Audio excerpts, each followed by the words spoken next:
বাপ কাটিছিল। এত বড় গান আমার বাবা কাটে? তোর বাপ কাটিছিল? আমার বাপ কাটেছিল তো এই এত মাটি ফেলেছিল কারণে। মাটি এত মাটি আমি খাইছিলাম শালার ইতরে জামাই কোথাকার। তাতে কিস কিস করেছিল না? দেখ যদি আর একটা কথা কইছিস তো তোর মুখ আমি সুতো দিয়ে সেলাই করে দেবো কিন্তু বলে দিলাম। হ্যাঁ তাহলে আমি শ্বশুর বাড়ি যাই গোস্ত চাপা খাবো না কেন মাঝি? পিঠে খাবা নাকি? পিঠে খাবা নাকি? এত পান্তে আমার জ্বালাতে জ্বালাতে আসতেছে তাতে আমার সহ্য হচ্ছে না, তুই বুঝতে পারতেছিস না? আসন তোর ওই শাশুড়ি একটু ওই বাবা পিঠে মানে এদিকে লাগাই মানে বাবা পিঠে বানাইছে তো ভারী মজা। শ্বশুর বাজার কি বিয়ে করেছেন? একটা কথা একদম বিয়ে করেছি কিনা? বিয়ে না করলে তোরটা আসলো কোন দিয়ে? আমার তোরে থাকো টাকা। আপনার কোনো ছেলে পেলে হয় নাই শ্বশুর বাজার? কপাল আমার কপাল, আমার জামাই কয় না আমার ছেলে পেলে হয়েছে কিনা কষ্ট দেখি আমি খোঁজ দেখি যাই।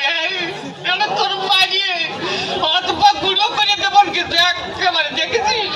তাহলে আমি শ্বশুর বাড়ি যাই ওই গোস্ত চাপা খাবো নাকি? গোস্ত চাপা খাবা নাকি? এই যে অবস্থা করতেছ তাতে তাতে তুমি বুঝতে পারছিস না যে গোস্ত খাবা নাকি করি? তোর সাথে মিয়া বিয়ে দিয়ে আমি ছাই খাইছি ছাই। ছাই খাতে গেলেন? আমার কাছে বলেই তো 10 কেজি চাল পাঠা দিতাম।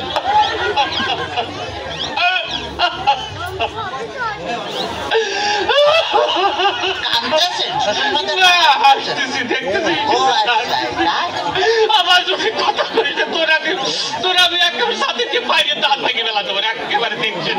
তাহলে তো বললাম যে দাঁত ফেলা দিলে আমি গোস্ত চাপা খাবো না কেমন?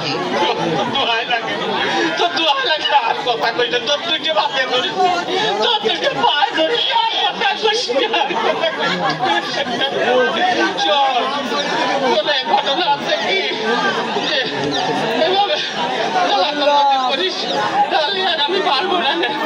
আমি ৬৮,০০০ গ্রাম মেয়ের বাপকে বলবো যোগো মেয়ের বাপরা তোমরা আমার মতো এইরকম হারামি সাথে সওয়ালের সাথে বিয়ে দিয়ে দাও। মেয়ে বিয়ে দেওয়ার আগে ভাবিয়ে দেখবা যে সেই মেয়ের জামাই ভাত কাপড় দিতে পারে কিনা, জামার বাড়ি ঘর আছে কিনা, জামাই ঠিক মতো মেয়ের পাশে মানাই কিনা, তারপরেই তোমরা মেয়েকে বিয়ে দিও। শ্বশুর বাজার শ্বশুর বাজার আপনি কি যাত্রায় অভিনয় করতেছেন?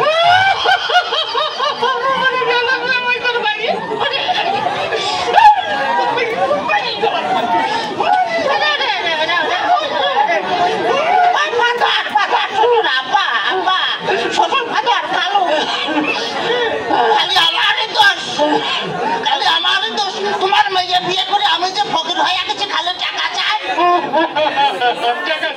খালি টাকা চাই। আজ ১,০০০, আজ ১,০০০, কাল ১,০০০, পরশুদিন ৫,০০০, তারপরে ১০,০০০, খালি টাকা চাই আর টাকা চাই। তোমার মেয়ে আমার ফকির বানা ফেলেছে। ফকির বানা ফেলেছে? বলি এত টাকা মেয়ে করেটা কি? এত টাকা কি করে তা আমি কি করে পাবো? আমি কি কোনোদিন দিছি নাকি?